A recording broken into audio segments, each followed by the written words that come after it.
This is the Astros Postcast, your instant game reaction for the Houston Astros, part of the Locked On Podcast Network, your team every day.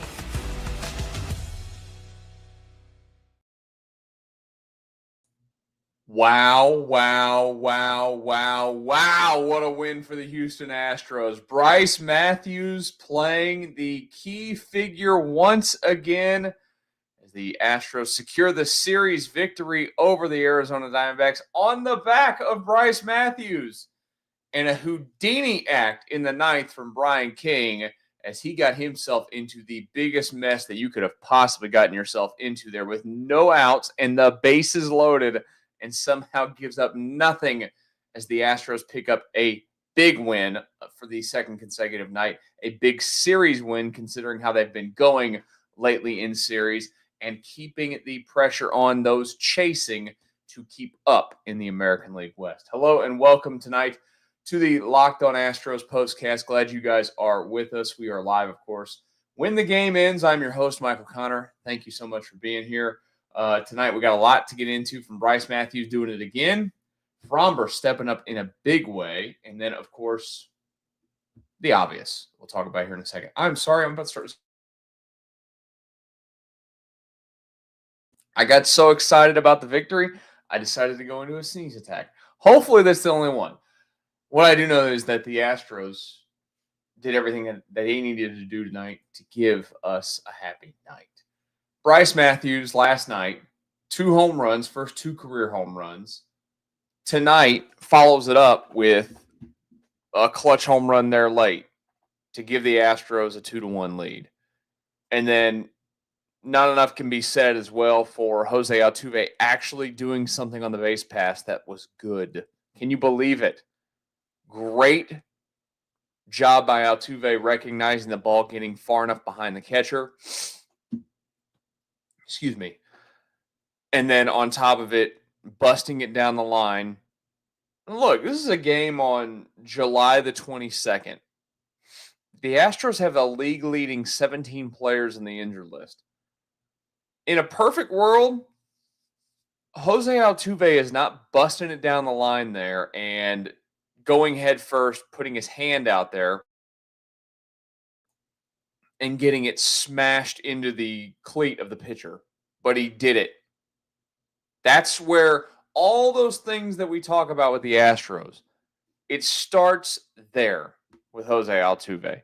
And it is why this team is as good as they are. For all the things that have happened, it is because of the way that they work and the way that they play the game. And that was an amazing moment. Back to the Brice Matthews moment, though, because that is the moment you'll be walking away from this one talking about more than anything else. This is what you'll be talking about. Could you imagine the cloud 9 feeling that guy is on right now? Hopefully, he can ride that momentum into future games because the Astros right now can use all the help that they can get. 2 home runs, 5 runs batted in last night. They kept mentioning it on the radio broadcast tonight, Robert Ford and Steve Sparks, that Torey Lavello, I think it's Lavello. I actually should say his name wrong. Torey Lavello, in the pregame press conference today, kept saying things about Wes Matthews, calling Brice Matthews Wes Matthews. I don't know if he was referring to the former shooting guard for the Portland Trailblazers years ago. I don't think it was him. I'm guessing he was probably referring to somebody else, but he kept calling him Wes Matthews. I bet he knows his name now. I mean, what a moment. To not be afraid of it, to go up there first pitch swinging, to hit the cutter out, and to hit it with authority. Okay, there's one thing that we've seen out of Brice Matthews this year, and really going back to his days in Nebraska in college, he can put the ball over the fence. You know, he's a rookie. We'll see how long he's going to be here. He could be here the rest of the year. We'll see if, unfortunately, he could possibly be part of a trade. I doubt it at this point, but you can't doubt anything in this sport. But just what a cool moment to lift this team 2 nights in a row. And that says it all. Look, this team can irritate you as much as they'll irritate me at times. But I tell you what, most nights they give us something great to talk about. And tonight they gave us another great moment to talk about because Brice Matthews did it again. And you can say what you want and be frustrated about whatever it is, again, with this franchise. But I can tell you this right now. It is in their culture. It is in their DNA. This is how this franchise operates, and this is why they continue to have guys come up when they do and have these kind of moments because it's expected up and down the system. It just is. Very cool. Chance to sweep tomorrow, by the way, as they will face the D-backs one more time. And look, I'm going to be greedy with it. Give me a sweep. Give it to me now. I need it. You need it. They need it. It would be a perfect scenario for them to walk out of Arizona with 3 consecutive wins after, again, playing a lot of baseball of late that had been really terrible. This, not so terrible. You know who else was not terrible tonight? Framber Valdez. Absolutely tremendous on the mound for the Astros. Look, this team needed it in the worst way, him to go deep into the start. They have taxed their bullpen lately. That's why, for anybody that, hasn't been paying attention, they've used Josh Hader like crazy lately. Abreu was pitching for his third time in the last 4 days. They've got a lot of guys that have been used a lot. Okert's been used a lot. Just all over the place. They don't have a lot of guys that have not been used a ton. Framber gave him 7 strong. Picks up his 11th win of the season. The Astros have now won 12. I think it's 12 consecutive starts that he's made. They've won. And I know I do this sometimes when we go through games, but man, I'm watching Framber again tonight. And I've been watching his season like all of you and just soaking it in because in all likelihood, this is it. But man, I don't want to see Framber pitch somewhere else. I know that Framber can get in his own head and can be his own worst enemy. Man, when this guy is good, this guy is great. This guy is one of the best in the sport. And he can keep that 1-2 punch of him and Hunter Brown at the top of the rotation moving forward. That would be it'd be a huge key to keeping your window alive of what you're doing. But I mean, the reason why you love him is because when they need these things, they need a guy to go out there and go. He goes deep consistently. We know that. And look at the pitch count throughout the night tonight. He kept it just so down. That's not a great atmosphere to go pitch in either. I think the last time that Framber pitched there, he didn't pitch very well. He gives up just 1 run across the 7 innings. He's just great. I don't know what kind of contract it would take to keep Framber Valdez with the Astros. I don't know what his market looks like. I think he's going to get $100 million from somebody. I just don't know what the length of it will be. Is it 3 or 4 years? I think then you talk. You absolutely look at it. Tell you what, wasting money left and right on Lance McCullers, why not waste some money on a pitcher who's actually done something for you? Lance helped them win a World Series, but you know what I mean. This guy has been an absolute horse for a very long time, and why not reward him and keep him here? That's all I'm saying. All I'm saying. What I do know is, we're going to talk about it here in a second, they need to get the sweep tomorrow. We'll talk about that. We're also going to talk about the fact that they need help. And I have an idea for getting some help for this team. And I want to run it by you guys here in a brief moment on the Locked On Astros Postcast. Summer sports are in full swing, and whether you're all about baseball under the lights, golf on the green, or high-stakes soccer action, FanDuel is the best way to make every game even more exciting. You're already following the action. Why not make it a little more thrilling? With FanDuel, you can get in on the game while your friends are getting sunburned at the beach. I've been using FanDuel to track my favorite matchups, and the app keeps it fresh with new daily promotions and fun ways to bet. It's easy to use, fast to pay out, and makes even regular season games feel like must-watch events. Whether I'm placing a same-game parlay or watching a bet right into the ninth inning, FanDuel makes it feel like I'm part of the action. New to FanDuel, new customers can bet just $5 and get $150 in bonus bets if your first bet wins. Open the FanDuel app today or visit FanDuel.com to get started. What a win for the Astros tonight. Saving the day is Brice Matthews once again. We didn't even really talk about the Houdini Act. Hi, by the way. I'm Michael Connor, the host of the Locked On Astros Postcast. Thank you for stopping by. If you're new to this show, don't be a stranger. Come back. We are normally with you every single game. I will give you guys a fair warning. Tomorrow, day game, middle of the day, 2:40. Unfortunately, my schedule just does not line up tomorrow to get home in time to do a show. So there will not be a show from me directly after the game tomorrow. We will be back, of course, Friday. When we get back to a normal schedule, too, thank goodness. This West Coast stuff sucks. I mean, I enjoy talking about great stuff with you guys, but I don't like being awake at 11:37 at night because I'm an old man. I want to go to bed. I like to get up early. It sounds so old. I got to cut that out. Brian King tonight. Now, look, he has no doubt about it been wobbly of late. Like, if there's one guy in the bullpen that I have lost some confidence in as the season's moved along, it is without a doubt Brian King. But I tell you this, whatever trick he did to sell his soul to the devil there, or whatever it was in the ninth inning to get out of a bases loaded situation with nobody out, thank you.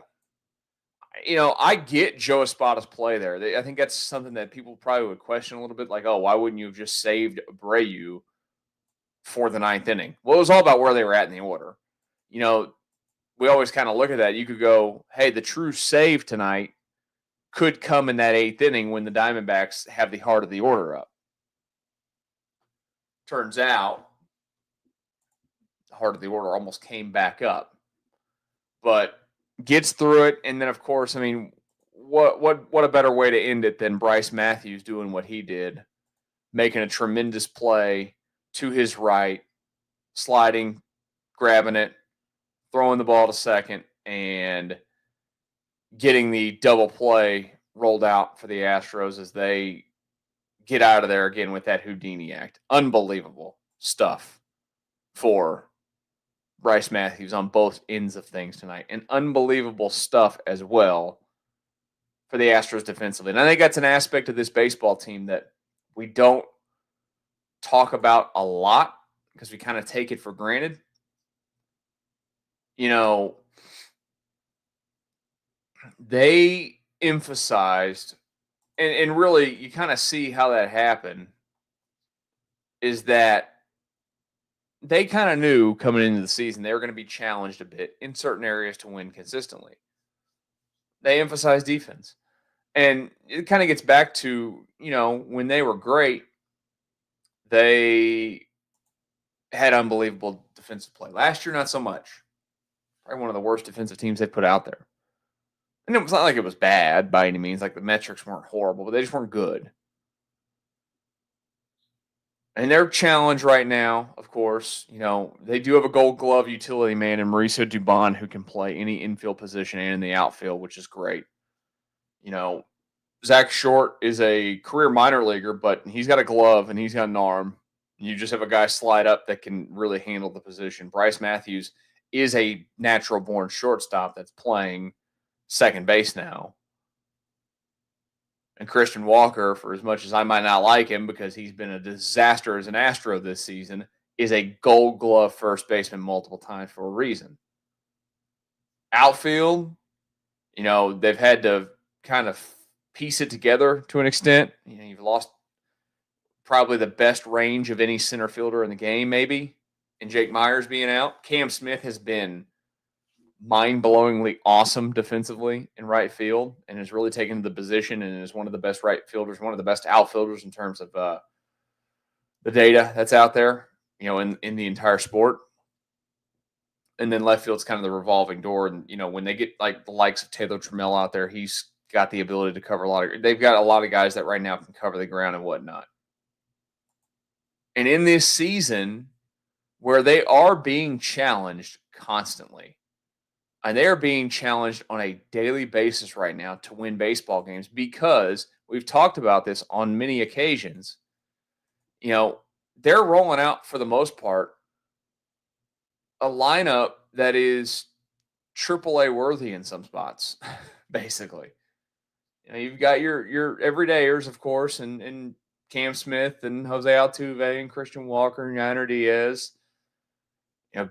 Caratini's kind of played into that role, but when things are right, Caratini is a bench player. He's a reserve player. He's coming in, he's playing 3 days out of the week.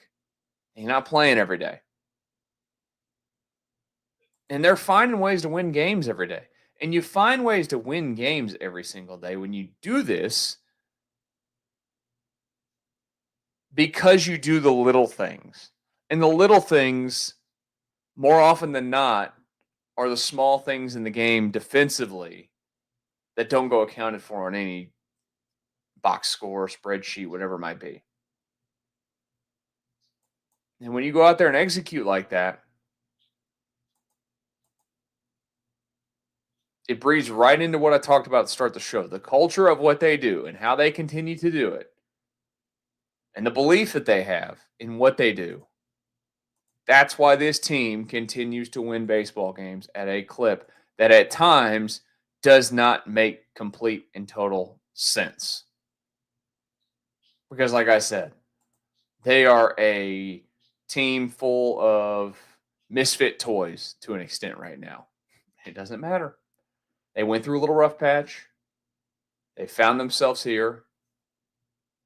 And then they get to come back home and hopefully take advantage of playing, some teams that they could beat over the next 7 games after this in the A's and the Washington Nationals. All right, I have an idea. A little idea. Hear me out for a second. I'm in a good mood tonight. I'm feeling good, even though it's 11:45 at night. And yeah, my old butt would typically be fast asleep by now for at least an hour minimum. The Astros do need a lot of help. The trade deadline is nearing for the Astros. They are going to have to make additions to this team. We know this. They want an outfield bat. There's been some talk about finding the second baseman. If you don't think that Brice Matthews is completely ready to handle that work on an everyday basis, there are some guys that could be out there for them to get. But man, why not just, because of the news today, if you missed it, Isaac Paredes, it doesn't sound like it's great. They don't have an exact timetable on it, but he's going to be out for a little bit. Why not just ask the Diamondbacks to put Suarez on the plane and send him back to Houston with the Astros, let him play third base if Paredes is going to miss a ton of time? Then when Paredes comes back, he can just DH. Let's be honest. Do any of you believe that Jordan's coming back this season? Now, look, I get it. In all likelihood, it would never, ever, ever happen because Suarez is going to be the biggest bat on the market, and it would take an actual prospect, even though he's a free agent after this season. But one can dream, right? Him peppering the Crawford boxes the rest of the season. I'm just saying. He is a rental bat. But when you have the type of numbers that he has put up this season, he's got the likes of the Mariners, who he used to be with, after him. The Yankees are apparently hot after him. Basically, any big contender that is right there in the mix is looking to get their hands on him. But I'm just saying, I just had the thought the last couple of days, thank goodness he hit a home run tonight. Is he a perfect player? No, he strikes out a ton. He's not a very good defensive player at third base. A little spark to this lineup. Worst you could do is ask. Find out what the price is. See if you want to play in that pool, that deep end of the pool. Wouldn't make me mad at all. I know it's not going to happen, but I just thought for a second, maybe Get a joy a little bit. Hey, who's taking it home tonight? This is the Locked On Player of the Game. This is actually difficult. You might think it's super simple because Brice Matthews hits a home run and because Brice Matthews makes a great play defensively to end the game with a double play, starting the double play. It should be him, right? I gotta seriously think about it because Framber was tremendous tonight as well. I mean, like I laid out earlier, the Astros needed Framber tonight to come out and to get super deep in the baseball game. And that's exactly what he did. And not only get super deep in the baseball game, pitch really well. He did that too. 7 innings of 1-run ball. They only struck out 4 tonight. 1 walk, 7 hits allowed. But 7 innings, strong ball. So here's what I'm going to do. Because I'm a nice guy. And again, I'm in a good mood tonight. We're going to give it to both. We're going to go co-player of the games tonight because they both had a significant role in this victory. So congratulations to Framber Valdez and Brice Matthews for winning players of the game. I hope you guys enjoyed tonight. I hope you guys are happy, are feeling the flow after what the Astros did. And I hope that you guys come back and join me after we do this again on Friday. What day is today? Thursday. Because again, programming note, no postcast show tomorrow. Unfortunately, just can't make it work with my schedule tomorrow. Sorry. Because it is a 2:40 first pitch. I'll leave you like a 1% chance. If I can get home, because I will be in the car listening to it, but if I can get home and it's within an hour after the game ends, we'll do one. But if it's after an hour, it's too far at that point, whatever. We won't do it. So, again, there's your note for tomorrow. Have a great rest of your, I keep forgetting what day it is, Tuesday night. Well, about to be Wednesday morning. We'll talk again soon on the Locked On Astros Postcast.